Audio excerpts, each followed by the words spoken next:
I'm going to get something released this week, I promise. This video is getting uploaded.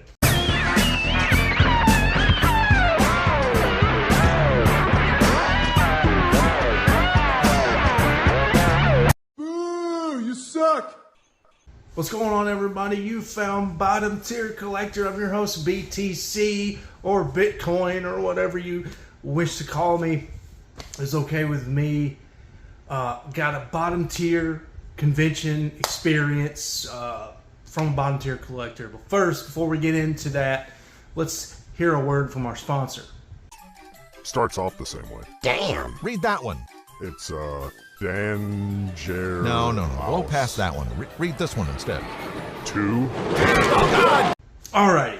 And it was not a bottom tier convention experience because of one sole reason. I finally got to bump into the man, the myth, the legend himself, 22 Comics, my fellow statesman, southern brother from another mother, and way down there. And I don't think it's quite Birmingham, but I know it's not Gardendale. He's like a north of Birmingham kind of guy, I think. But anyways, I just call it the Birmingham metro area. And it was a pleasure meeting you, 22, getting to say hi. My ADD was all over the place. My son was bugging me at my side, tugging at my shirt to get me to spend $200 on that Godzilla figure next to us at the next table that I'd already told him no about. And then you were trying to talk to me, and then all the overstimulation from the convention. So I apologize if I acted any sort of weird, any sort of distracted or whatever, 22, but I tried to hold it together and give you the bottom tier experience. While we're talking about 22, courtesy of Michael Baker. Thank you, Michael Baker. If you ever see this, you stayed true to your word and gifted me the 2 books that you won in 22's Purge sale. I wasn't even asking for these books. Just 2 books I thought would be nice to have because eventually this is a hunt I'd like to get into. And Michael Baker, just out of the goodness of his heart, gifted me Watchmen issue 9 and Watchmen issue 12. And 22 carried the books to Huntsville Comic and Pop Culture Expo and unloaded them off on me, which was great. Just a good time getting to fellowship, as they say, with 22. And 22 next time, I hope, won't be a 10-minute meetup. Hopefully next time I'll come down to Iron City Comic Con June 1st and June 2nd, because I really am interested in getting signatures from those turtle guys. That's like my early childhood right there. That's young bottom tier right there.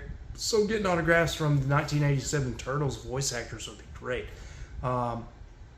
I've tried to schmooze the wife into letting me go solo, and then maybe we can go hunting, get in lines together, all that sort of thing, and just make a day of it. It'd be really cool. That's kind of the dream, the collecting dream, right? But we'll just have to see. Again, though, 22, thank you for the ultimate experience, getting to meet you. So let's move on. It was kind of, outside of the peak of meeting 22, there was the low of Chris Claremont was not there. I brought all my Wolverine goodies that I could think of. Obviously, I could have brought more books because I own a lot of Wolverine books, but I brought the good ones. I brought the Wolverine Mini. I brought issue 1 from Volume 2 and issue 8 from Volume 2. And Chris Claremont wasn't there. I told 22 this, but I walked around like 3 times Creator Alley just trying to physically manifest Chris Claremont. And it's just, I've been chasing Chris Claremont since I made that noob move of not carrying these comics originally with me the first time I met him. And he was only $5 a signature that first time I met him. Really cheap. Really humble guy, really nice guy. Really recommend meeting Chris Claremont if you get the chance to meet Chris Claremont. So he wasn't there, but I read on the website Chris Claremont has agreed to come back next year. So hopefully I can finally complete that, finish that signature chase and do good on that collecting regret I've had for half a decade now of not carrying the right books to Chris Claremont out of my PC. But I don't regret the books he did sign. That first time, he signed my X-Men 1, the 4 connecting covers. That's something I plan to display in this room eventually. So there's that. But yeah, I am wanting to get those good books signed eventually. Joe Rubenstein was there, and I would like to show off my Joe Rubenstein signatures. Joe Rubenstein had something. He was the inker on that Wolverine mini. Chris Claremont's known for Wolverine fans. And he was the inker on Justice League International. And Justice League International 18 at that. There's a signature right there at the bottom. It's the closest thing I'll get to having one of Lobo's creators sign this book. With the passing of Keith Giffen, which I kind of wanted to talk about with Joe Rubenstein. When I was in line, I won't get Keith Giffen's signature on this book. And for those of you who don't understand the significance of this book, this is the first appearance of the classic iteration of Lobo, not the clown, Pavarotti opera clown Lobo we know from 1983. This is the book you want if you want the first appearance of biker heavy metal Lobo. And so it's just nice to get Rubenstein's signature on it. And then obviously I got Rubenstein on Wolverine #1 because he was the inker on that mini. Rubenstein was $15 a signature, and I didn't bet an eye. And it's not something that made me go, whoa, but it did make me think this budget thing sucks. I brought an outside budget from, the regular bank account because I was bringing little man with me, and I don't have enough of a nest egg yet to be including con ticket prices in the budget yet. Full disclosure, did pay for the convention ticket prices outside of the honeypot. So yeah, I'm not going to go to a convention, on a $25 budget, which is the budget I set for myself, and not, bring little man to this thing and not spend any money on him. So we had an outside budget, and that went for little man, and that was that. But the $15 a pop just made me go, whoa, we don't have enough money today to get all 5 books I brought for Joe Rubenstein to sign. So just went with the 2 books, the first appearance of Classic Lobo and the Wolverine #1, which makes me think I might just get Wolverine #1 signed by Chris Claremont next year, since I won't be able to get the other books double signed. We'll just have to see when 2025 comes around.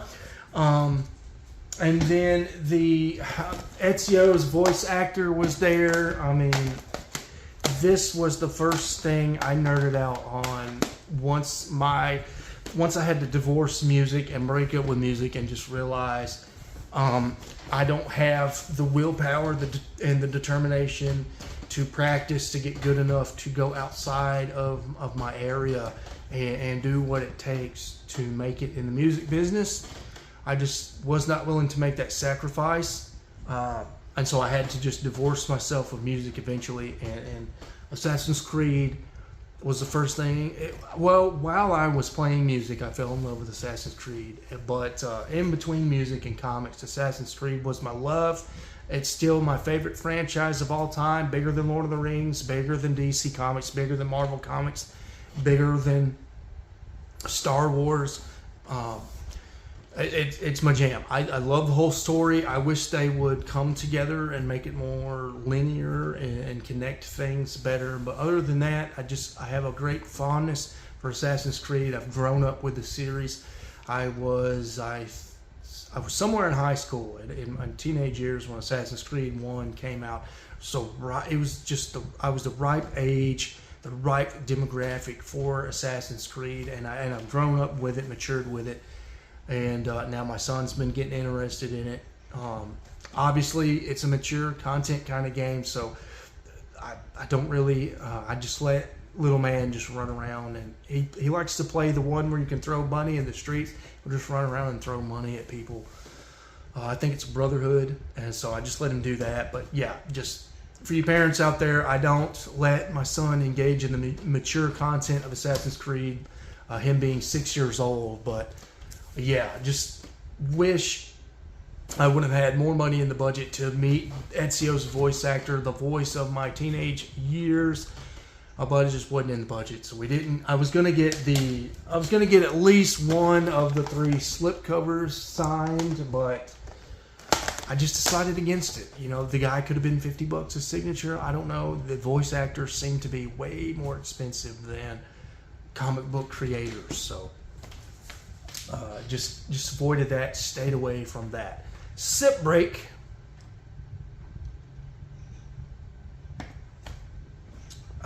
Drink responsibly. Moving on.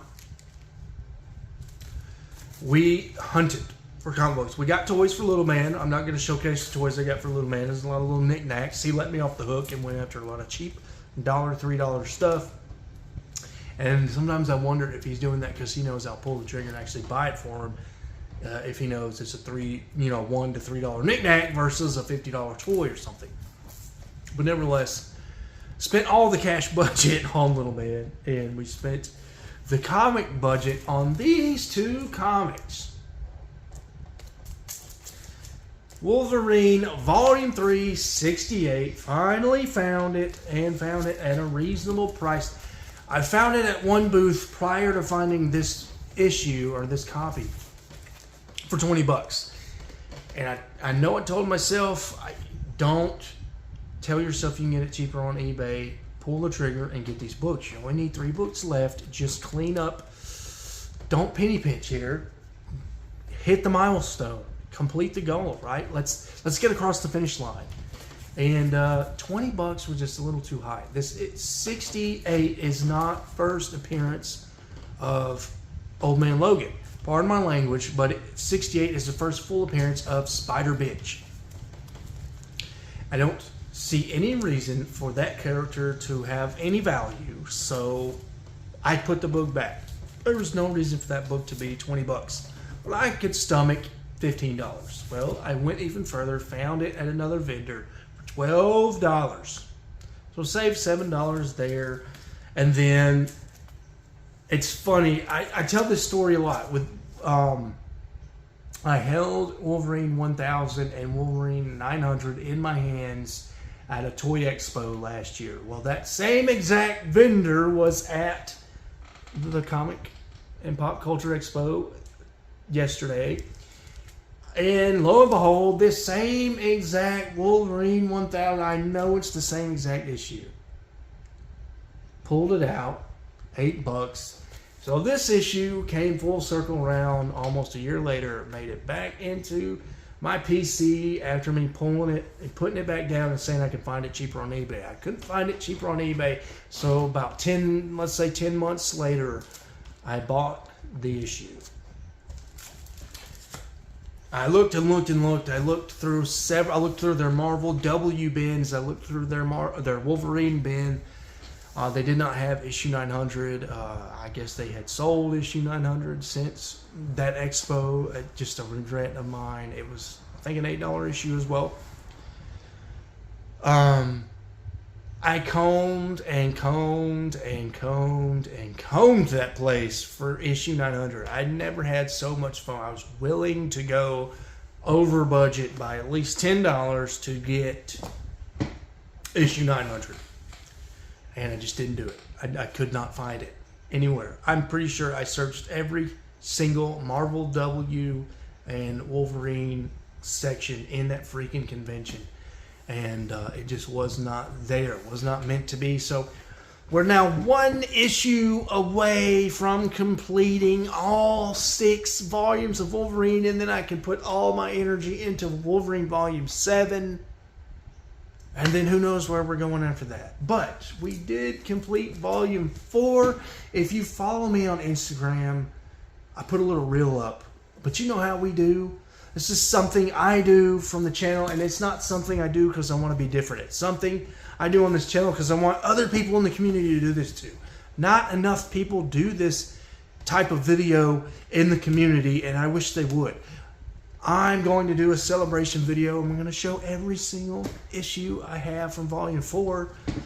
It's something I've been doing for a couple of years now on the channel. Every time I finish a run, I do what's called a celebration video, and I display every single book in that run so that you, if you're hunting that run, can know what issues you need and what issues you need to be looking for.